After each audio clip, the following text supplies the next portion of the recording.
സ്വാതന്ത്ര്യത്തിൻ്റെ സൂര്യ തേജസ്സായി സത്യത്തിൻ്റെയും അഹിംസയുടെയും മുദ്ര ലോകത്തിന് പകർന്നു നൽകിയ നമ്മുടെ രാഷ്ട്രപിതാവ് മഹാത്മാഗാന്ധി.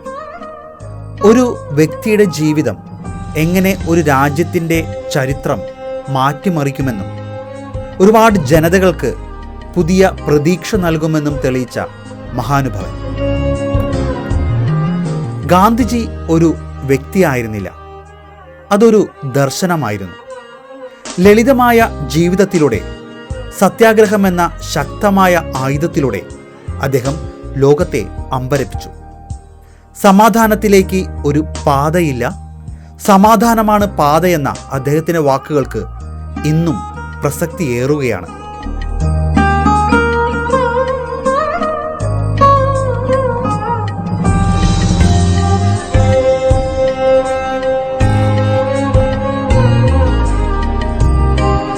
അഹിംസ, സത്യം, സ്വാശ്രയത്വം, ഈ 3 തത്വങ്ങൾ നമ്മുടെ ജീവിതത്തിലും ശക്തിയായി മാറട്ടെ.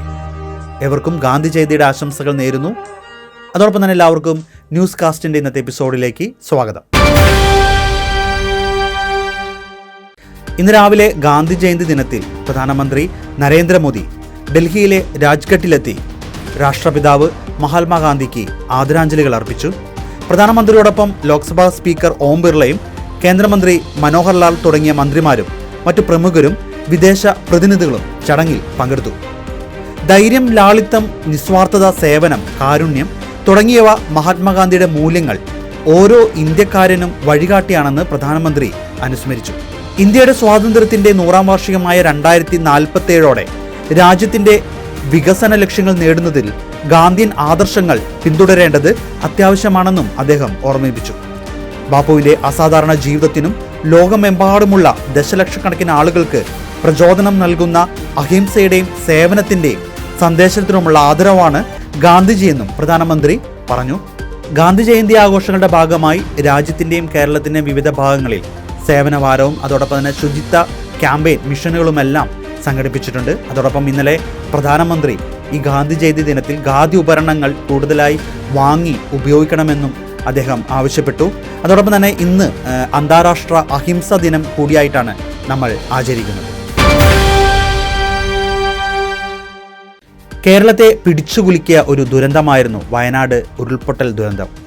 ഈ ദുരന്തത്തിൽ ഒരുപാട് നഷ്ടങ്ങൾ കേരളത്തിന് സംഭവിച്ചിട്ടുണ്ട്. ഇതിനകത്തേക്ക് ഇന്നലെ രാത്രി വന്ന ഒരു പ്രധാനപ്പെട്ട വാർത്തയായിരുന്നു.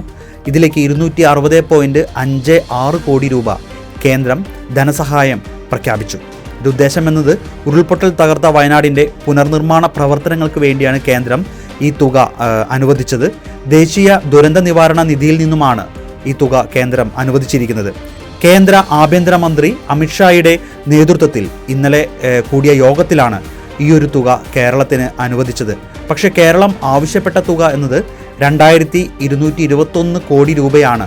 ഈ ഒരു ദുരന്ത നിവാരണ പുനർനിർമ്മാണ പ്രവർത്തനങ്ങൾക്ക് വേണ്ടി കേരളം കേന്ദ്രത്തോട് ആവശ്യപ്പെട്ടത്.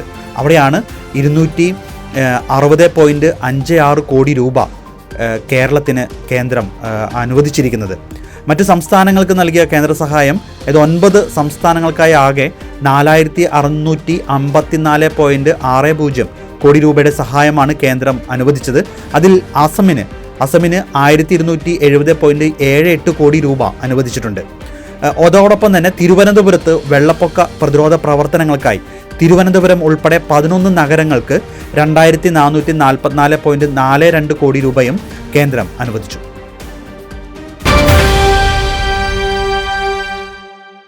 GSTയുമായി ബന്ധപ്പെട്ട് കഴിഞ്ഞ വർഷം കേരളത്തിൽ സംഭവിച്ച ഒരു വലിയൊരു തട്ടിപ്പിന്റെ വിവരങ്ങളാണ് പ്രതിപക്ഷ നേതാവ് VD സതീശൻ അദ്ദേഹം പുറത്തു കൊണ്ടുവന്നത്. അതായത് 2024-25 സാമ്പത്തിക വർഷം മാത്രം ഒരു തട്ടിപ്പ് സംഘം 1100 കോടി രൂപയുടെ വ്യാജ ഇടപാടുകളാണ് GSTയുമായി ബന്ധപ്പെട്ട് നടത്തിയത് എന്നതാണ്. തട്ടിപ്പിന്റെ രീതി ഇങ്ങനെയാണ്. സാധാരണക്കാരുടെ പേരിൽ അവർ അറിയാതെയാണ് തട്ടിപ്പ് സംഘം GST രജിസ്ട്രേഷൻ നടത്തിയത്. തുടർന്ന് വ്യാജ ബില്ലുകളുണ്ടാക്കി നികുതി വെട്ടിപ്പ് നടത്താൻ ഈ രജിസ്ട്രേഷനുകൾ അവർ ഉപയോഗിച്ചു എന്ന് പറയുന്നു.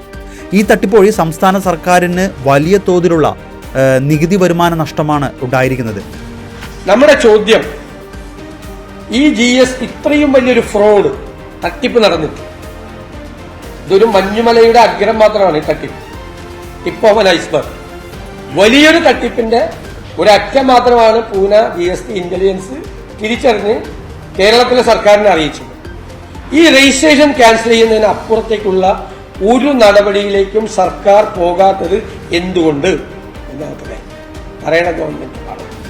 രണ്ട്, ഈ പാവപ്പെട്ട നിരപരാധികളായ സാധാരണക്കാരായ മനുഷ്യർ ഇതിൻ്റെ അകത്ത് ഇരകളായി മാറിയപ്പോൾ എന്തുകൊണ്ട് അവരെ അറിയിക്കുകയും അവർക്കൊരു ലീഗൽ പ്രൊട്ടക്ഷനും ഗവൺമെന്റ് കൊടുക്കുന്നില്ല. 3, 200 കോടി രൂപയുടെ റവന്യൂ നഷ്ടം സർക്കാരിനുണ്ടായിട്ട് സർക്കാർ എന്തുകൊണ്ട് അത് തിരിച്ചു കിട്ടാൻ വേണ്ടിയിട്ടുള്ള നടപടികൾ സ്വീകരിക്കുന്നില്ല. 4, ഇത്രയും വിവരം കിട്ടിയിട്ടും GST രജിസ്ട്രേഷനിലെയും ഡേറ്റ വെരിഫിക്കേഷനിലെയും കുറവുകൾ പരിഹരിക്കാനുള്ള ഒരു നടപടിയും എന്തുകൊണ്ട് ഗവൺമെന്റ് സ്വീകരിക്കുന്നില്ല? ഈ 4 ചോദ്യം ഞങ്ങൾ സർക്കാരിനോട് ചോദിക്കുകയാണ്. നമ്മൾ ആവശ്യം ഇത് ഇന്റർ സ്റ്റേറ്റ് റാമിഫിക്കേഷനുള്ള വ്യാപനമുള്ള കേസാണ്, IGST ഒക്കെ ബന്ധപ്പെട്ട കേസാണ്. അതുകൊണ്ട് ഒരു CBI അന്വേഷണം ഇക്കാര്യത്തിൽ നടത്തണം. പിന്നെ ഇവർക്ക് പൂർണ്ണമായ നിയമ സംരക്ഷണവും അറിവും ഈ ഇരകളായി മാറിയവർക്ക് നൽകണം. ഇത് ശ്രദ്ധിക്കാതെ പോയ, ഈ തെറ്റ് കണ്ടിട്ടും മനസ്സിലാക്കാതെ ശ്രദ്ധിക്കാതിരുന്ന GST ഉദ്യോഗസ്ഥർക്കെതിരായി നടപടിയെടുക്കണം. ഞങ്ങൾ നിരന്തരമായി ആവശ്യപ്പെടുന്ന കാര്യം ഞാൻ ഒന്നുകൂടി ആവർത്തിക്കുന്നു. കേരളത്തിലെ GST ടാക്സ് അഡ്മിനിസ്ട്രേഷൻ പരിതാപകരമായ നിലയിലാണ്. വ്യാപകമായി കേരളത്തിൽ കള്ള ബിസിനസ്സാണ്, ടാക്സ് വെട്ടിപ്പ് ബിസിനസ്സാണ് നടക്കുന്നത്. ഞാൻ കഴിഞ്ഞ ദിവസം നിയമസഭയിൽ പറഞ്ഞു, കോടിക്കണക്കിന് രൂപ കേരളത്തിലെ എക്സ്ചക്കറിന് നഷ്ടപ്പെടുന്ന, ഖജനാവിന് നഷ്ടപ്പെടുന്ന രീതിയിൽ, ടാക്സ് നഷ്ടപ്പെടുന്ന രീതിയിലുള്ള കള്ളക്കച്ചവടങ്ങൾ നടക്കുകയാണ്. B2B ബിസിനസ്, അതായത് ബിസിനസ്സുകാർ കൊണ്ടുവന്നിട്ട് ഇവിടെ വന്ന് ബിസിനസ് ചെയ്യുന്നുണ്ട്, ബിസിനസ്സുകാരുടെ കയ്യിൽ നിന്ന് കസ്റ്റമേഴ്സ് മേടിച്ച് ടാക്സ് ഇല്ലാതെ കൊണ്ടുവന്നു. ഞാൻ നേരത്തെ പറഞ്ഞിട്ടുണ്ട്, ഒരാൾക്ക് 5000 സ്ക്വയർ ഫീറ്റ് വീട് വെക്കണം, അയാൾ 5000 സ്ക്വയർ ഫീറ്റ് ടാക്സ് ഇല്ലാതെ ഇവിടെ കൊണ്ടുവന്ന് വീട് വെക്കുകയാണ്. അപ്പൊ ജെനുവിൻ ടാക്സ് പേയേഴ്സ്, ഇവിടെ കച്ചവടം നടത്തുന്ന ആളുകളുടെ ബിസിനസ്സും പോവാണ്, അവരും തകർന്നു പോവാണ്. അപകടകരമായ രീതിയിലേക്ക് ഇത് കംപ്ലീറ്റ് പോവുകയാണ്. ഇത് വെറും, ഇപ്പൊ ഞാൻ പറഞ്ഞ കാര്യം വെറും ടാക്സ് തട്ടിപ്പും മാത്രമല്ല, ഡാറ്റ മോഷണം കൂടിയാണ്, ഡാറ്റ തഫ്റ്റാണ്. ഇതിനെക്കുറിച്ച് സമഗ്രമായ അന്വേഷണം നടത്തി കുറ്റക്കാർക്കെതിരെ ശക്തമായ നടപടിയെടുക്കണമെന്ന് പ്രതിപക്ഷ നേതാവ് VD Satheesan ആവശ്യപ്പെട്ടിട്ടുമുണ്ട്.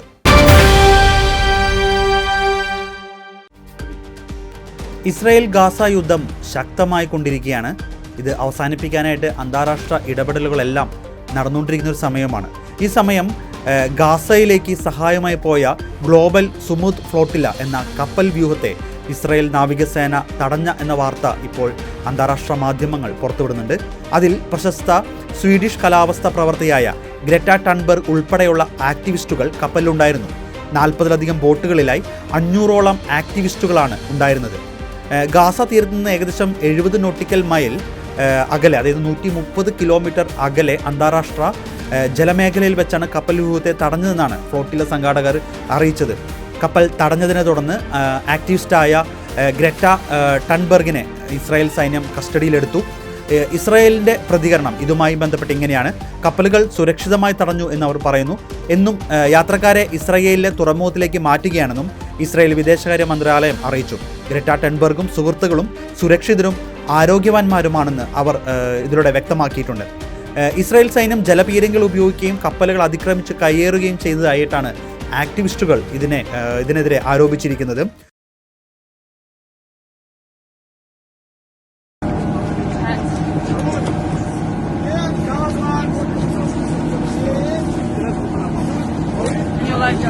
My name is Kate Thunberg and I'm currently on board the boat Alma as part of the Global Smooth Flotilla, a peaceful humanitarian mission to deliver aid to the civilian population of Gaza and to break Israel's illegal and inhumane siege. And it is likely to believe that we will be intercepted tonight by Israel, which would be a blatant violation of humanitarian and maritime law. Israel is not immune to international law. They must be held accountable for their war crimes. stop the genocide, stop the occupation, and to free Palestine.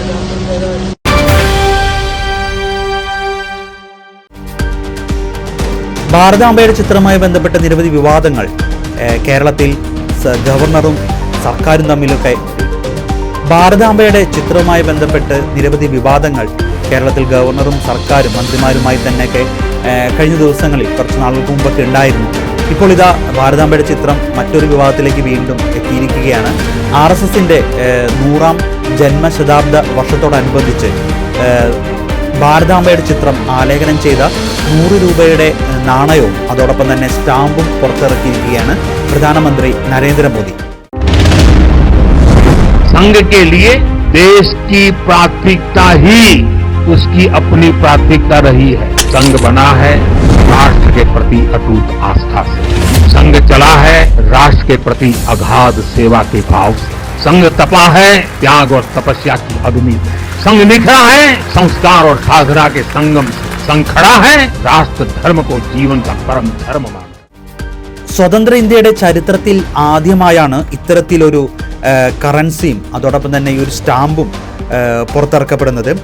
നാണയത്തിൻ്റെ ഒരു വശത്ത് ദേശീയ ചിഹ്നവും മറുവശത്ത് വരദമുദ്രയിൽ നിൽക്കുന്ന ഭാരതാംബയുടെ ചിത്രവും സമീപം ഒരു സിംഹവും ഭക്തിയോടെ വണങ്ങുന്ന സ്വയം സേവകരെയുമാണ് ഇതിൽ ആലേഖനം ചെയ്തിരിക്കുന്നത്. ഇതിനകത്ത് ഒരു മുദ്രാവാക്യം എഴുതിയിട്ടുണ്ട് ഈ ഒരു നാണയത്തിൽ. അതായത് എല്ലാം രാഷ്ട്രത്തിന് സമർപ്പിച്ചിരിക്കുന്നു, എല്ലാം രാഷ്ട്രത്തിൻ്റെതാണ്, ഒന്നും എൻ്റേതല്ല എന്നർത്ഥം വരുന്ന RSS മുദ്രാവാക്യമായ രാഷ്ട്രീയ സ്വാഹ ഇതം രാഷ്ട്രായ ഇതം നമ എന്നും നാണയത്തിൽ രേഖപ്പെടുത്തിയിട്ടുണ്ട്. അതോടൊപ്പം തന്നെ 100 രൂപയോടൊപ്പം തന്നെ 100 രൂപ നാണയത്തോടൊപ്പം തന്നെ തപാൽ സ്റ്റാമ്പും പ്രധാനമന്ത്രി പുറത്തിറക്കി. 1963 റിപ്പബ്ലിക് ദിന പരേഡിൽ പങ്കെടുത്ത RSS സ്വയം സേവകരുടെ ചിത്രമാണ് തപാൽ സ്റ്റാമ്പിൽ ആലേഖനം ചെയ്തിട്ടുള്ളത്. പ്രധാനമന്ത്രിയുടെ അഭിപ്രായം അനുസരിച്ച് ഭാരതമാതാവിൻ്റെ ചിത്രം കറൻസിയിൽ വന്നത് അഭിമാനത്തിൻ്റെയും ചരിത്രപരമായ പ്രാധാന്യമുള്ളതിൻ്റെയും നിമിഷമാണ് എന്നാണ് അദ്ദേഹം അഭിപ്രായപ്പെട്ടത്. രാഷ്ട്രസേവനത്തിനും സമർപ്പണത്തിനുമായി നൂറ്റാണ്ടുകാലം പ്രവർത്തിച്ച RSSനുള്ള ആദരവ് നിമിഷമാണ് ഇതെന്നും അദ്ദേഹം കൂട്ടിച്ചേർക്കുകയുണ്ടായി. എന്നാൽ ഇതിനെതിരെ കോൺഗ്രസും അതോടൊപ്പം തന്നെ CPM അടക്കമുള്ള രാഷ്ട്രീയ പാർട്ടികൾ, പ്രതിപക്ഷ പാർട്ടികൾ ശക്തമായ എതിർപ്പുമായാണ് മുന്നോട്ട് വന്നിരിക്കുന്നത്. RSS ഒരിക്കലും ഭരണഘടനയെ അംഗീകരിക്കാത്ത ആ ഒരു സംഘടനയാണ്. ആ ഭരണഘടനയ്ക്കേറ്റ ഏറ്റവും വലിയ പരിക്കാണ് ഇപ്പോൾ ചെയ്തിരിക്കുന്നതെന്നും CPIM ആരോപിച്ചു.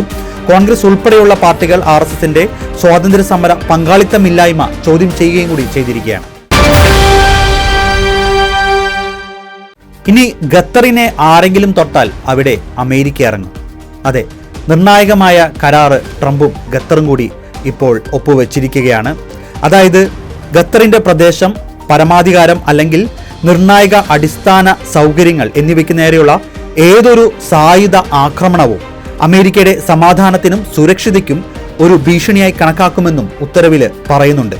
അതായത് അത്തരം ഒരു ആക്രമണം ഉണ്ടായാൽ നയതന്ത്രപരവും സാമ്പത്തികപരവും ആവശ്യമെങ്കിൽ സൈനികപരവും ഉൾപ്പെടെയുള്ള എല്ലാ നിയമാനുസൃതവും ഉചിതവുമായ നടപടികൾ US സ്വീകരിക്കും എന്നും ഈ ഒരു കരാറിൽ എടുത്തു പറയുന്നുണ്ട്. അതോടൊപ്പം തന്നെ മേഖലയിലെ സംഘർഷങ്ങൾ പരിഹരിക്കുന്നതിനും മധ്യസ്ഥതയ്ക്കും വേണ്ടി ഖത്തറുമായി പങ്കാളിത്തം തുടരുമെന്നും ഉത്തരവിൽ പറയുകയാണ്.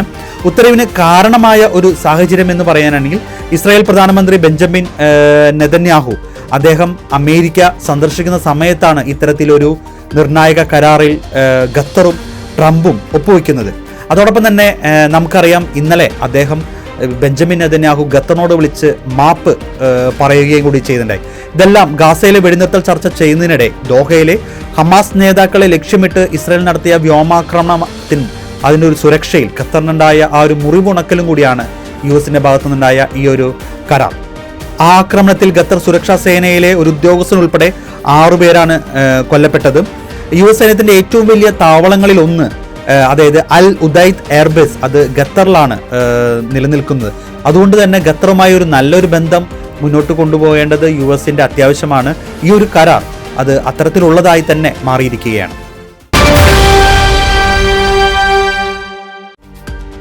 സർക്കാർ ചെലവുകൾക്ക് ആവശ്യമായ ധനാനുമതി ബിൽ US സർക്കാരിന് സെനറ്റിൽ വീണ്ടും പാസാക്കാൻ സാധിക്കാത്തതിനെ തുടർന്ന് US സർക്കാർ അടച്ചുപൂട്ടലിലേക്ക് നീങ്ങിയിരിക്കുകയാണ്. ഇന്നലെ ആരംഭിച്ച അടച്ചുപൂട്ടൽ അത് 2ാം ദിവസത്തിലേക്ക് അത് കടന്നിരിക്കുകയാണ്.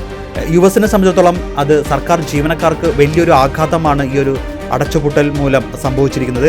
ഏകദേശം 7.5 ലക്ഷത്തോളം ഫെഡറൽ ജീവനക്കാർക്ക് കൂട്ടത്തോടെ പിരിച്ചുവിടൽ ഭീഷണി നേരിടേണ്ടി വരുന്നു എന്നാണ് ഇപ്പോൾ വാർത്തകൾ പറയുന്നത്. അതായത് ഫണ്ടില്ലാത്ത മറ്റ് നിരവധി ജീവനക്കാർക്ക് ശമ്പളമില്ലാതെ അവധി നൽകുകയോ അല്ലെങ്കിൽ ശമ്പളമില്ലാതെ ജോലി ചെയ്യേണ്ടി വരികയോ ചെയ്യാം ഇതുമൂലം. മുമ്പ് അടച്ചുപൂട്ടലുകൾ അവസാനിക്കുമ്പോൾ ജീവനക്കാർക്ക് കുടിശ്ശിക ശമ്പളം ലഭിച്ചിട്ടുണ്ട്. എന്നാൽ ഇത്തവണ അത് പിരിച്ചുവിടൽ ഭീഷണിയിലേക്കാണ് നീങ്ങുന്നത്. നിലവിൽ അമേരിക്കയിൽ സർക്കാർ മേഖലയിൽ അവശ്യ സേവനങ്ങൾ, അതായത് സുരക്ഷാ ഏജൻസികൾ, സൈനികർ, എയർ ട്രാഫിക് കൺട്രോളർമാർ, മെഡിക്കെയർ, അതോടൊപ്പം തന്നെ സോഷ്യൽ സെക്യൂരിറ്റി, ഇവർക്കൊക്കെയുള്ള ശമ്പളങ്ങൾ മാത്രമാണ് നിലവിൽ അനുവദിച്ചിട്ടുള്ളത്. ബാക്കി എല്ലാം ഷട്ട് ഡൗൺ തന്നെയാണ്. അതുകൊണ്ട് തന്നെ ഈ ആവശ്യ വിഭാഗത്തിലെ ജീവനക്കാർക്ക് അടച്ചുപൂട്ടൽ തീരുന്നത് വരെ ശമ്പളം ലഭിക്കില്ല എന്നും കൂടി പറയുന്നുണ്ട്. ഈ ഒരു മേഖലയിലുള്ളവർക്ക് പിരിച്ചുവിടലുണ്ടാവില്ല, പക്ഷെ അവർക്ക് ശമ്പളം ലഭിക്കില്ല. ഇതിൽ തടസ്സപ്പെടുന്ന സേവനങ്ങൾ എന്ന് പറയുന്നത് അടിയന്തരമില്ലാത്ത നിരവധി സർക്കാർ ഏജൻസികളുടെ പ്രവർത്തനങ്ങൾ ഭാഗികമായോ പൂർണ്ണമായോ നിർത്തിവെക്കും. അതായത് ദേശീയോദ്യാനങ്ങൾ, ചില മ്യൂസിയങ്ങൾ, പിന്നെ ചില സാമ്പത്തിക ഡാറ്റ പ്രസിദ്ധീകരണങ്ങൾ, ആരോഗ്യ സാമൂഹ്യക്ഷേമ പദ്ധതികളായ WIC പോലുള്ള ചില പരിപാടികൾ. അതായത് രാഷ്ട്രീയപരമായ ഭിന്നതയാണ് അമേരിക്കയിൽ ഇത്തരത്തിലൊരു അടച്ചുപൂട്ടലിലേക്ക് എത്തിയിരിക്കുന്നത്. അതായത് ഫണ്ടിംഗ് ബില്ലിനെ ചൊല്ലി റിപ്പബ്ലിക്കൻ ഡെമോക്രാറ്റിക് പാർട്ടികൾ തമ്മിലുള്ള കടുത്ത അഭിപ്രായ വ്യത്യാസമാണ് പ്രതിസന്ധിക്ക് കാരണമായത്. ആരോഗ്യ ഇൻഷുറൻസ് പോലുള്ള വിഷയങ്ങളിൽ സമവായത്തിൽ എത്താനായിട്ട് ഇരുപക്ഷത്തിനും കഴിഞ്ഞിട്ടില്ല. എന്തായാലും ഇത് എത്ര ദിവസം ഈ ഒരു ഷട്ട് ഡൗൺ തുടരുമെന്നുള്ളത് നമുക്ക് നോക്കിയിരുന്ന് കാണാം.